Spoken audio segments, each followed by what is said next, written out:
നമസ്കാരം, മലയാളി വാർത്തയിലേക്ക് സ്വാഗതം. രാജ്യം മുഴുവൻ കണ്ണും നട്ടിരിക്കുന്നത് അയോധ്യയിലെ രാമക്ഷേത്രത്തിലേക്കാണ്. രാംലല്ലയുടെ ആഭരണശോഭ കണ്ണഞ്ചിപ്പിക്കുന്ന ഒരു കാഴ്ച തന്നെയായിരുന്നു. രാംലല്ലയുടെ കിരീടവും ആടയാഭരണങ്ങളും നിർമ്മിച്ചത് ശതകോടികൾ വില വരുന്ന സ്വർണം, വജ്രം, മരതകം, മാണിക്യം എന്നിവ ഉപയോഗിച്ചാണ്. 18,567 വജ്രങ്ങളും 2,984 മാണിക്യങ്ങളും 615 മരതകവും 439 അൺകട്ട് വജ്രങ്ങളും വിഗ്രഹത്തിലുണ്ട്. ആകെ 15 കിലോയിലേറെ സ്വർണമുണ്ട്. 1.7 കിലോ സ്വർണം കൊണ്ടാണ് കിരീടം തീർത്തത്. ആഭരണങ്ങളുടെ രൂപകൽപ്പനയും നിർമ്മാണവും നിർവഹിച്ചത് ലക്നോ ഹർസ ഹമയിൽ ശ്യാംലാൽ ജുവലേഴ്സ് ആണ്. രാമായണം TV സീരിയൽ പ്രചോദനമായെന്ന് ഉടമ അങ്കൂർ ആനന്ദ് പറഞ്ഞിരുന്നു. രൂപകൽപ്പനയ്ക്ക് ആധ്യാത്മ രാമായണം, വാൽമീകി രാമായണം, രാംചരിതമാനസ് തുടങ്ങിയ ഗ്രന്ഥങ്ങളും അടിസ്ഥാനമാക്കി. International ജമോളജിക്കൽ institute സാക്ഷ്യപ്പെടുത്തിയതാണ് രത്നക്കല്ലുകൾ. 132 പണിക്കാരാണ് ആഭരണ നിർമ്മാണത്തിൽ ഏർപ്പെട്ടത്. 1.700 ഗ്രാമിന്റെ 22 കാരറ്റ് സ്വർണ്ണ കിരീടത്തിൽ 75 കാരറ്റ് വജ്രങ്ങളും 135 കാരറ്റ് സാമ്പിയൻ മരതകങ്ങളും 262 കാരറ്റ് മാണിക്യങ്ങളും പതിച്ചിരിക്കുന്നു.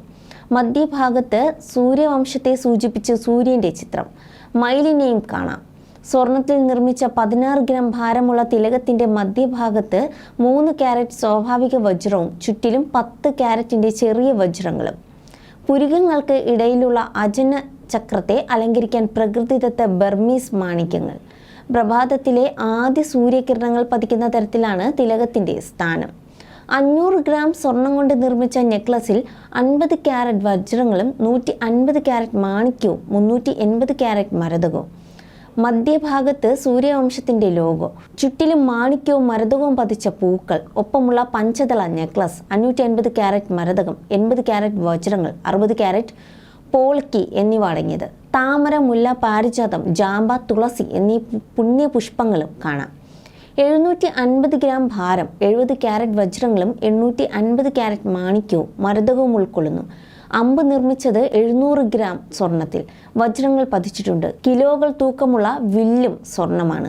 660 ഗ്രാം ഭാരമുള്ള 20 കാരറ്റ് സ്വർണം കൊണ്ട് നിർമ്മിച്ച വിജയമാല, 22 കാരറ്റ് സ്വർണത്തിൽ നിർമ്മിച്ച 400 ഗ്രാം ഭാരമുള്ള തോൾവള, കൈകളിൽ 100 കാരറ്റ് വജ്രങ്ങളും 320 കാരറ്റ് മാണിക്യവും മരതകവും പതിപ്പിച്ച 850 ഗ്രാം ഭാരമുള്ള വളകൾ, വജ്രങ്ങളും മാണിക്യങ്ങളും പതിപ്പിച്ച 400 ഗ്രാം ഭാരമുള്ള സ്വർണ്ണ കുലിസുകൾ എന്നിങ്ങനെയാണ് പ്രത്യേകതകൾ. കഴിഞ്ഞ ദിവസം പ്രാണപ്രതിഷ്ഠാ ചടങ്ങുകൾ നടന്ന അയോധ്യയിലെ രാമക്ഷേത്രത്തിലേക്ക് കോടിക്കണക്കിന് രൂപ വിലയുള്ള സ്വർണ്ണ കിരീടം സമർപ്പിച്ചിരിക്കുകയാണ് വജ്രവ്യാപാരി. ഇന്ത്യയിലെ ഏറ്റവും പ്രമുഖ വജ്ര വ്യവസായ കമ്പനിയായ ഗ്രീൻ ലാബിന്റെ ഉടമ മുകേഷ് പാട്ടേലാണ് രാമക്ഷേത്രത്തിൽ സ്വർണ്ണ കിരീടം സമർപ്പിച്ചത്. കിരീടത്തിന് 11 കോടി രൂപ വിലയുണ്ടെന്നാണ് റിപ്പോർട്ടുകൾ. സ്വർണം, വജ്രം, വിലയേറിയ രത്നങ്ങൾ എന്നിവയാൽ അലങ്കരിച്ച കിരീടത്തിന് 6 കിലോ തൂക്കമുണ്ട്. കുടുംബത്തോടൊപ്പം ക്ഷേത്രത്തിലെത്തിയ മുകേഷ് പാട്ടേൽ ക്ഷേത്ര ഭാരവാഹികൾക്ക് കിരീടം സമർപ്പിച്ചു. പ്രാൺ പ്രതിഷ്ഠാ ചടങ്ങിനിടെ ക്ഷേത്രത്തിന്റെ മുഖ്യ പുരോഹിതന്റെയും ശ്രീരാമ ജന്മഭൂമി തീർത്ഥ ക്ഷേത്ര ട്രസ്റ്റിന്റെ ട്രസ്റ്റികളുടെയും സാന്നിധ്യത്തിലാണ് മുകേഷ് പാട്ടേൽ കിരീടം കൈമാറിയത്. അയോധ്യയിലെ പുതുതായി നിർമ്മിച്ച രാമക്ഷേത്രത്തിൽ സ്ഥാപിച്ചിരിക്കുന്ന ശ്രീരാമന്റെ വിഗ്രഹത്തിന് മുകേഷ് പാട്ടേൽ ആഭരണം സംഭാവന ചെയ്തതായി വിശ്വ ഹിന്ദു പരിഷത്തിന്റെ ദേശീയ ട്രഷറർ ദിനേശ് ഭായ് നവിയയാണ് വെളിപ്പെടുത്തിയത്. കൃത്യമായ